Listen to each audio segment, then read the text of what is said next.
今次由香港出發3個鐘飛到北京，究竟由大興機場去酒店有幾方便？今次帶大家實測北京嘅交通。我哋喺香港國際機場出發，搭中國南方航空直飛北京大興機場，經過大約3個幾鐘頭嘅飛行，飛機順利降落喺北京大興國際機場。第一次嚟大興機場，真係覺得好震撼。個機場又大又靚，設計好有未來感，唔怪得之被稱為全球最先進機場之一。攞完行李之後，我跟住指示牌去搭機場快線，由大興機場去草橋站非常方便，唔使幾耐就到達北京市區。到咗草橋站之後，我就開始轉搭北京地鐵，首先搭去積水潭站，再轉車去東直門站。北京地鐵四通八達，雖然人比較多，但指示都幾清晰，只要跟住路牌行就冇乜問題。去到東直門站出閘之後，我再步行去白富怡大酒店，沿路經過唔少餐廳、便利店同商業大廈，可以感受到北京繁忙嘅城市氣氛。大約行咗15分鐘左右，終於到達白富怡大酒店。經過成日舟車勞頓，見到酒店嗰一刻，真係鬆一口氣。酒店環境唔錯，大堂乾淨企理，職員服務都好有禮貌。由香港飛北京，再由機場轉高鐵同地鐵去酒店，成個過程其實比想象中順利。中國而家嘅高鐵同地鐵網絡真係好發達，就算第一次嚟北京都唔算太難電路。行咗大約15分鐘，終於見到今次入住嘅白富怡大酒店。嗱，老實講，由朝早喺香港出發，搭飛機去北京，再轉高鐵同地鐵，搞咗成大半日。當見到酒店出現喺眼前嗰一刻，真係有種終於到啦嘅感覺。遠遠望過去，酒店外觀已經好有氣派，成棟建築好高大，俾人一種高級酒店嘅感覺。門口仲有唔少車上落客，睇得出呢間酒店平時都幾多人入住。一路行到酒店正門，酒店職員已經企喺門口迎接客人，有啲仲幫住客搬行李，服務感覺幾專業。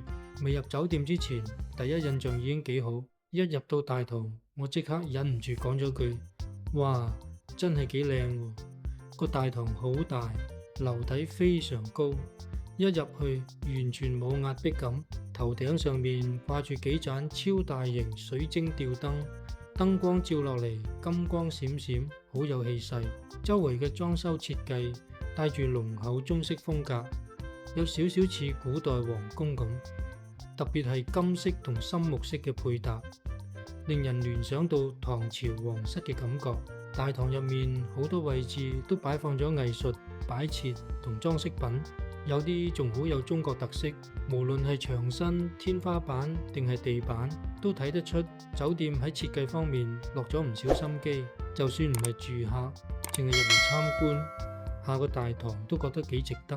大堂中間仲有一個休息區，擺放咗好多舒服嘅梳化，有旅客坐喺度等朋友，有人傾偈，有人攞住杯咖啡慢慢嘆，感覺幾寫意。